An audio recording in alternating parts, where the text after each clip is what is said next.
દુનિયામાં મહાપુરુષોના આપણે આજ ગાણા ગાઈએ છે ને, પણ એ લોઢાના શેણ્યા સાવીને ગયા છે ત્યાં દુનિયા એને યાદ કરે છે. સારું જોડું નથી કોઈ પહેરવા દીધું, સારું લુગડું નથી કોઈ પહેરવા દીધું, અને પોતાના જ નડ્યા છે. મીરાને કોણ નડ્યું? રાણો. પ્રહલાદને કોણ નડ્યું? એનો બાપ. નરસિંહ મહેતાને કોણ નડ્યું? એની નાચ. પાંડવોને કોણ નડ્યા? કૌરવ. ભયું જ નડ્યા. આપણા નડે ને પછી રોદલા નો રોવા, સમજી લેવાનું કે ઠાકર ત્રાજવે આવ્યો હોય તો જ આપણને નડે. ને કે હું મળે અમને ઓળખે ને અમારા નો ઓળખે, કોને કેવી આ પીડા? પેલાના મારા જે ભાઈબંધો છે ને, ઓલા જે અમે હારો ધંધો કરતા દીવડા, એ અત્યારે આવું લાઈવ હોય ને, લાઈવ લીવડાઈ તો જોતા જ હોય કે અમારો દીકરો ચિંતા છે, મોબાઈલમાં તો જડે, એટલે એ એકલા ઉજાગરા કરે. અમને ભલે અમારું ભલે વાંકું બોલતા હોય, પણ આ ડાયરો એટલો બધો જોવે, આવો બધો માહોલ જોવે, તો આમાં જ બધું દેખાડે. બાપુ લિટલ લોહી બળે એમનું અત્યારે બેઠા બેઠા. આ મારો દીકરો અહીંયા કોઈ ગણતું નથી, પણ એને કે બહાર તો જોવા કેટલા મણા સાંભળે છે, અને આ હો ઉંદર મારીને મીની બેઠી, આને શું સાંભળવો હોય? પણ તમને થોડા અહીંથી કાઢી શકે. હોનું હોય ને મારા રામ, હોનું જ હોય, એને કોઈ દી કાટ ન લાગે. સત્ય હોય બાપુ, ડાલડા છે ને એ ડાલડા છે, ને ચોખ્ખું છે એ ચોખ્ખું છે. લખી લેજો, જેટલા મહાપુરુષો બાપુ એમ નામ કોઈ દી ન બને. અને બાપુ ધરાવીને ધાનનો નીપજે, કોડવીને માડું હોય, જેળ જખરા નીપજે, જેની જનેતા હોથલ હોય. આ જેટલા મહાપુરુષો છે એ ઉપરથી નથી પડ્યા, એના મા બાપ તો હશે ને. કેવડી મા બાપની કમાણી હશે આ દુનિયા બાપુ. 18 વર્ણના સંતો થઈ ગયા, પણ આ અમે ગાણા ગાઈ છીએ શું એમની પેઢીઓ અમારી અહીંયા બાજરો મોકલાવે? જીવા છે એવું એટલે કહેવું પડે છે. તો આપણે કંઈક એવું જીવી, આપણે મર્યા પછી વાયા દુનિયા સારું ન બોલે? ભજન નો ગાય કઈ નહીં, પણ સારું તો બોલે ને, કે માણા હતો બાકી. કાગ બાપુને લખવું પડે, મીઠે પર ભરેલા માનવી જેથી જગ છોડીને જાય, કાગા એની કાણ્યું ઘરે ઘરે મંડાય. હારો માણા વિયો જાય ને, હૃદયમાં હબાકો આવે, ઘરે ભલા માણા જેવો માણા વિયો ગયો. જીવન એવું જીવાય. કોકના બાપુ ઝેર પીવા પડે, કોકના ભૂખ્યાને આપણે રોટલો દેવો પડે. આપણો ધર્મ ઈ કે છે. બધા વાર્તા એવું કરે છે, મેરા ભારત મહાન ને પૂછડું માન ને, હિન્દુ રાષ્ટ્ર બનાના હે ને પૂછડું કરવાનું હોય, ખટારા ઠાઠે લખીએ નો ભારત મહાન થાય. અંદરો અંદર ટાંટિયા ખેંચવાના બંધ નથી કરતા, આમ બહાર બધા મોટા બણગા મારે છે, હિન્દુ રાષ્ટ્ર બનાના હિન્દુ. પણ તમે મોબાઈલ ખોલો તો ખબર પડે, હિન્દુના ટાંટિયા તાણે છે, બોલો. અને આમાં રાષ્ટ્ર કોઈ દી બને? અરે બાપુ અંદરથી પીડા હોવી જોઈએ. એક આપણું ગામ હોય ને, ગામ એમાં 500 ઘર હોય, 200 ઘર હોય, 100 ઘર હોય, એક આપણા ગામની જો એકતા હોય ને, તોય બાપુ ભારત મહાન જ છે. હું તો કહું છું, ગામમાં, તમારા ગામમાં તો જો કે મને મજા આવે ખરેખર. રાજકારણ બધા જે ગામમાં ઘેર્યા છે ને, ફડાળિયા કરી નાખ્યા. રાજકારણ ભલે તમારા ગામમાં હશે, પણ હું તો એમ કહું છું, રાજકારણને ઝાંપા બહાર રાખવું, માઇલપા ન કરવા દેતા. નકર આ તમે આ ડાયરો બેઠો છો ને, આમાં તમે બે નહીં શકો, એ આપણી ગેરંટી. ભલે રાજકારણમાં રસ લેતા હોય તો લેજો, પણ એ ઝાંપા બહાર નીકળ્યા પછી આમ માઇલપા આવો પછી બધું એક થઈ જાય. હા, એકતાની મજા કંઈક જુદી છે. તમે સિંહ જેવો જનાવર હોય ને, તમારા હાથમાં લાકડી હોય ને, તો સિંહ તમારા સામું તરાપ ન મારી શકે. એક 2-4 કૂતરા હોય ને, આમ તમે વાંકા વળો ને તો કૂતરા હોત ભાગે. પણ ઓલું મધપૂડો હોય ને, એમાં આવડો કાંકરો મારજો, જો 2 મુઠ્ઠીઓ ન વળાવે મને કહેજો. શું કામ? એની એકતા છે એટલે. અને સિંહ ની કૂતરાની એકતા નથી ને. સિંહ કૂતરા જેવડા હોય ને માખું જેવડી હોય, ભગાડે છે ને, એકતા ભગાડે. એટલા માટે કહું છું કે એકતા છે ને, એમાં હારા મુઠ્ઠીઓ વાળે. કઠિયારો કુવાડા ટીપાવીને નીકળ્યો ને, ત્યાં ઝાડવા રોતા હતા. મોટા ઝાડવાએ કીધું એટલે કે હું કામ રોવો છો? એ કે ઓલો કઠિયારો કુવાડા ટીપાવીને ગયો ને, કે વહેલો મોડો કાપી નાખશે.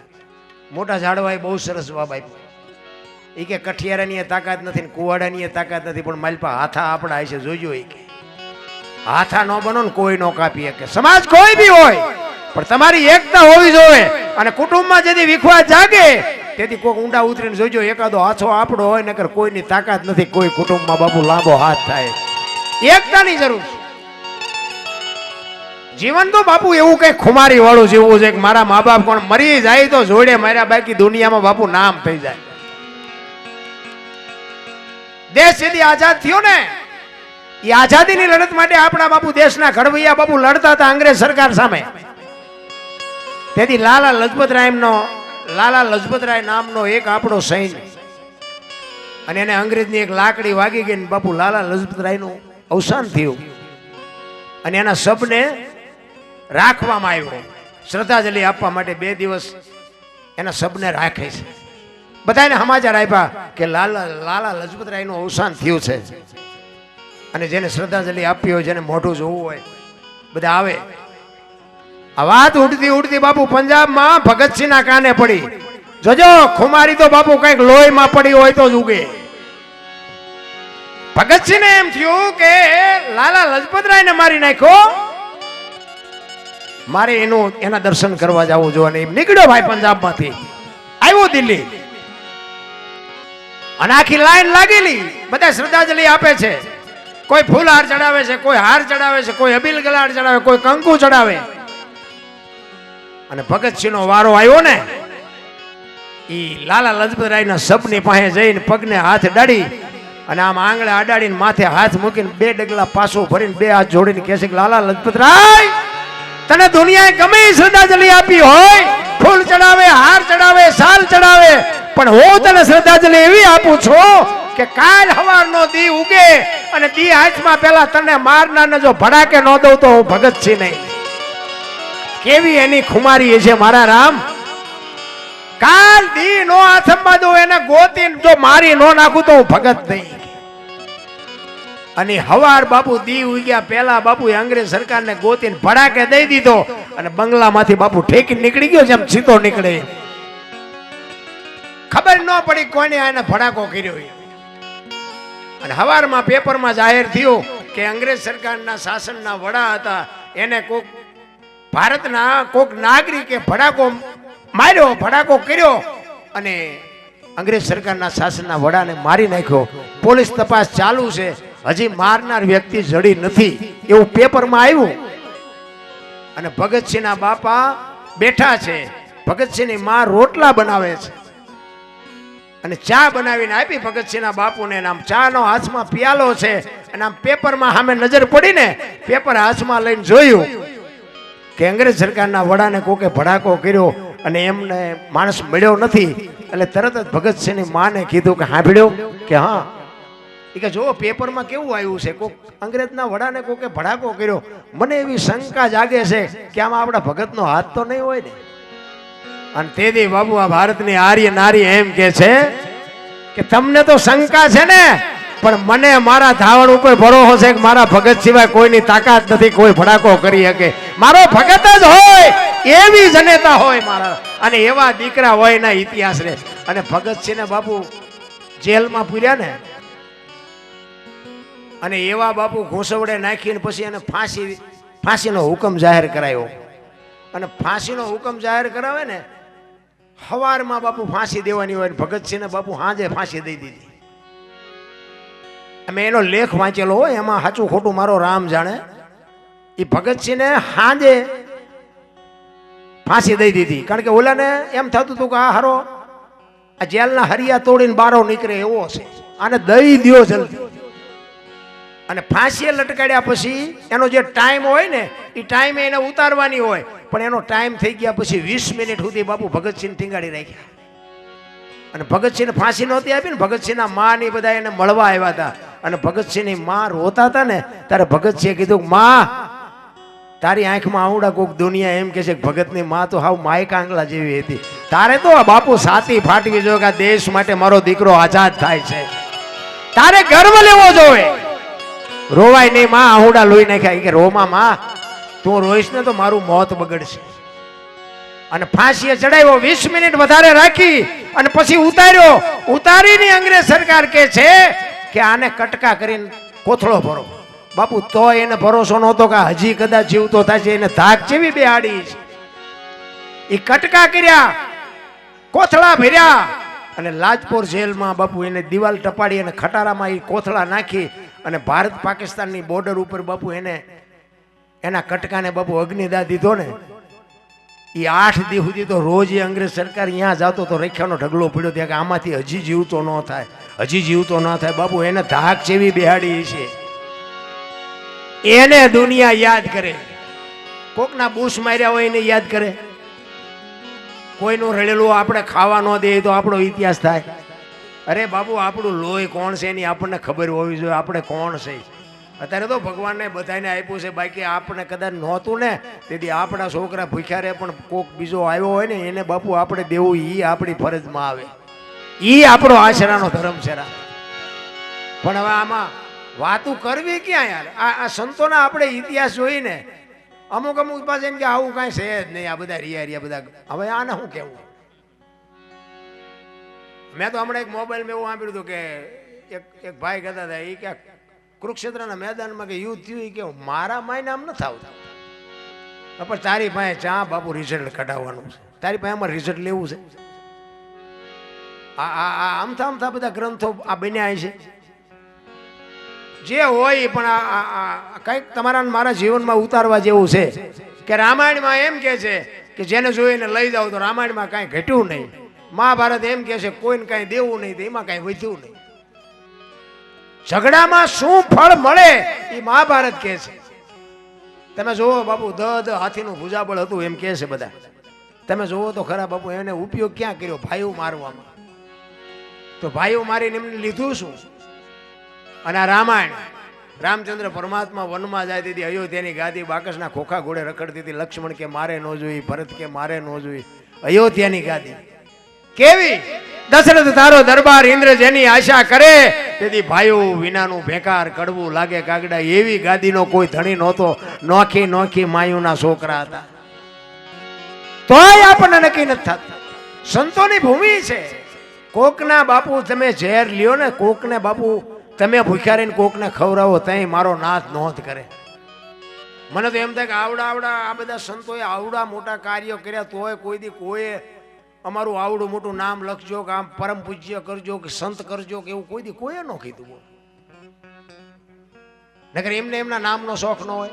આપણે સતાધાર શામજી બાપુ આ કુંભના મેળામાં બાપુ રસોઈ આપે ને ભક્ત ભૂષણનો ઇલકાબ મળે, બાપુ એમ નામ મળે. મૂળદાસ અમરેલી લુહારનો દીકરો, બાપુ તમે જોવો તો ખરા કેવડો મોટો ઇતિહાસ. હાંજનું ટાણું વાયુનો કાંઠો ને એક દીકરી કુએ પડવા આવીને બાપુ જોઈ ગયા કે અંધારું છે, અત્યારે દીકરી આવી કુવામાં જ પડશે. હડી કાઢીને બાવડું પકડ્યું કે હા બેટા શું કામ? દીકરી રોવા માંડી કે બાપુ મને મરવા દો, મારે મરવા છે. પણ કે શું કામ મરવું છે બેટા? માણા જેવો અવતાર મળ્યો છે. એ કે પણ બાપુ મારા જીવનમાં એક ભૂલ થઈ ગઈ, મારે મર્યા સિવાય ઉધાર નથી. એ કે પણ આ કુવામાં પડીને બીજી ભૂલ કરવી છે. એ કે તો શું કરું બાપુ, મને કાંઈ હુજતું નથી. પણ કે તું વાત તો કર. એ કે બાપુ મારા પેટમાં બાળક છે ને બાપનું નામ લઈ શકું એમ નથી. જો લઉં તો દુનિયા જીવવા દે, પણ હું લઈ શકું એમ નથી. તેથી આ ભારતનો સંત બાપુ દ્રવી ગયો. એ કે તારા પેટમાં બાળક છે એના બાપનું નામ લે તો તને જીવવા દે? કે બાપુ તો જીવવા દે. અને એ ભારતનો સંત એમ કે કાલ હવારે બેટા તું અમરેલીની બજારમાં જઈને કહી દેજે કે મારા પેટમાં બાળક છે એનો બાપ મૂળદાસ છે, કહી દેજે જાય. ઈ કે પણ બાપુ તમે જાણતા નથી ને અમરેલી તમને મારશે. ઈ કે તું તારું બાળક બચી જતા હોય તો અમરેલી ભલે ને મને મારે. અને હવારે બાપુ જાહેર થયું કે આવલે દીકરીના પેટમાં બાળક છે તો એનો બાપ તો મૂળદાસ. આ દુનિયા બાપુ હાથીની અંબાડીએથી ક્યારે ગધાડે બેહારે કોઈ ભરોસો નથી રાખ. આખી દુનિયા બાપુ બાપુ બાપુ કરતી હતી ને ભગવાન ઘોડે માનતી હતી. ઈના એ બાપુ આ તો બાવો હશે ને આ તો આવો હશે ને આ તો આવો હશે ને બાપુ કર્યો બાપુ ભવાડો. ગધાડું બોલાવી માથે મુંડન કરી જોડાનો હાર પહેરાવીને અમરેલીમાં બાપુ મૂળદાસ બાપુનું ફૂલેકું કાઢ્યું. મૂળદાસ બાપુ ગધેડા ઉપર બેઠા બેઠા વિચાર કરે કે વાહ ઠાકર વાહ, ત્યાં મારી માથે આજ ભજાડી પડી કે કાંઈ વાંધો નહીં. એટલે દીકરી ને બાળક તો બે બચી ગયા ને, એનો પાવર બાપુ મૂળદાસને મોળો નતા પડવા દે. એક આપણે એસટીમાં બેઠા હોય ને, એસટીમાં આપણને જગ્યા મળી જાય અને કોઈ બેન દીકરી ચડે, કોઈ છોકરું તેડ્યું હોય, કોઈ વૃદ્ધ બાપા ચડે, કોઈ ડોશીમાં ચડે. ઊભા થઈને બાપુ તમે એને જગ્યા આપી દો ને, તમે ઊભા હોય તો તમને થાક ન લાગે. શું કામ? એ જગ્યા આપ્યાનો નશો તમને થાક ન લાગવા દે. કે મારો બાપ બેઠા છે ને, મારી બેન બેઠી છે ને, એનો પાવર તમને થાક ન લાગવા દે. આ તો આપણે આમ ચડવીને તો ટાંટિયા પોળા કરે, હમણાં અહીંયા આવશે, અહીંયા તારું મોત આવશે, અમારે નથી બસ ને ઘરે લઈ જવી, નથી થઈ શકતું. એ મૂળદાસ બાપુને ખધાડામાંથી ઉતારી અને ઠેબી નદીના હામા કાંઠે ઝૂંપડી વાળીને રહે છે. દીકરી એમના ભેગી છે, દીકરીને ભેગી લઈ ગયા એમના પત્ની વેલુબાઈ, અને એ ત્રણે બાપુ અહીંયા ગયા અને ઝૂંપડીમાં રહે છે. હવે બટકો રોટલાની જરૂર તો પડે, હવે આ કોઈ તો દે નહીં. જામનગર દરબાર, જામનગર સ્ટેટે બાપુ એની પાસે કંઠી બંધાવેલી, આ વાત ઉડતી ઉડતી જામનગર દરબારના કાને પડી અને દરબારે કંઠી તોડી નાખી. આવા બાવાની કંઠીઓ બંધાય, નજરે જોયેલું ખોટું પડે, સાંભળેલું નહીં, નજરે જોયેલું ખોટું પડે. આ મૂળદાસ બાપુને વિચાર આવ્યો કે જગત ના સમજી શકે, પણ ઓલો ગમે એમ તો રાજા છે, દરબાર છે, ઈ મારી વાતને સમજી શકે. અમરેલી થી જામનગર ગયા, દરબારગઢમાં ગયા કે મારે બાપુને મળવું છે.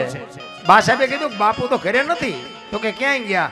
એ કે અમારા ગામનું બહાર મોટું મંદિર છે ને, અહીંયા બધા મોટા મોટા મહાપુરુષો આવ્યા છે, સંતો આવ્યા છે, અહીંયા કંઠી બંધાવા ગયા છે. એ કંઠી બંધાવા ગયા ને માથે આપ ફાટ્યો મૂળદાસ ને, અરે તારી ભલી થાય, આને કંઠી મારી તોડી નાખી. પડી કે કાંઈ વાંધો નહીં, મારે બાપુને મળ્યા સિવાય જવું નથી. એ દરબારગઢ થી મોટા મંદિરે જાય, એમાં રસ્તામાં એક પ્રસંગ બન્યો. મરેલી બિલાડી પડી હતી, બચડા ટળવળતા. એ મરેલી બિલાડીને જોડીમાં નાખીને ડાયરો બેઠો ત્યાં આવ્યા. સંતો પૂછે છે કે મૂળદાસ શું આવ્યો? કે બાપુ મારે કાંઈ કામ નહોતું, હું તો અહીંથી નીકળ્યો હતો અને મેં એવું સાંભળ્યું હતું કે આ બધા મોટા મોટા સંતો આવ્યા છે, મોટા મોટા મહાપુરુષો આવ્યા છે. તો કીધું આ એક મરેલી બિલાડી બચાડીને જો જીવતી કરે તો બચડા દૂધ ભેળા થાય, એ હાટું આવ્યો, બીજું કાંઈ નથી. એમ કરીને મરેલી બિલાડી કાઢીને મૂકી, બધા દાંત મીડિયા કાઢવા. એ તો ખરા ખરીના ખેલ આવે ત્યાં ખબર પડે. રામ ઈ કે મરેલા જીવતા નો થાય મૂળદાસ. ઈ કે બાપુ થાય જ તે ને, દુનિયા પાસે નકરી આરતી જ ઉતરાવી છે, પગે લગડાવા નકરા. ઈ કે તને અમરેલીએ જાકારો દીધો એટલે તારું સહકી ગયું કે ના બાપુ બધું બરોબર છે, કાંઈ સહીતું નથી. ઈ કે આને બેઠી કરો. ઈ કે ભરેલા બેઠા ન થાય ને બાપુ પ્રકોટીનો મરડ બદલાનો હોય કે તમારાથી બેઠા ન થાય, લાવો કમડળ મારી પાસે. વિચાર કરજો કેવું બાપુ ચિત્ર હશે. અહીંયા હાથમાં કમડળ આપ્યું, પાણીની અંજળી ભરી અને મારા નાથને બાપુ અરજ કરી, કેવું ભજન કર્યું છે એને મારા રામ. હે દીનબંધુ દયાળુ, હે પરમ કૃપાળુ પરમેશ્વર, મેં તન મન ધનથી તારું ભજન કર્યું હોય, હાથે પાતાળમાં ડાઘ ન હોય, કોઈકના પાપ જો મારી માથે લીધા હોય તો આ બિલાડી બેઠી કરજે. અને જો બિલાડી બેઠી ન કરીને મારા ખોળિયામાંથી જીવ ન કાઢી નાખું તો મૂળદાસ નહીં એમ કઈ નજરી સાટી. બિલાડી હાલતી થઈ બાપુ, ડાયરેની દશા હું થઈ છે. જામનગર દરબારીમાં જ બેઠા હતા. એને એમ થયું ખારી આને આનું પાપ હોય નહીં, જો પાપ હોય તો બિલાડી બેઠી થાય નહીં, મેં કંઠી તોડીને ભૂલ કરી. બાપુ બાપુ ચોથા આંસુ રડતો રડતો સાધુ બાપુ કાટ કાટ કાટ પગથિયા ઉતરે નીકળી ગયો. ભાઈ દરબારે હળી કાઢી માં ગઈ, બાપુ ઉભાર્યો, એ બાપુ ઉભાર્યો. મૂળદાસ ઉભા નથી રહેતા. આગળ જઈ અને લાકડી પડી પડ્યો, બાપુના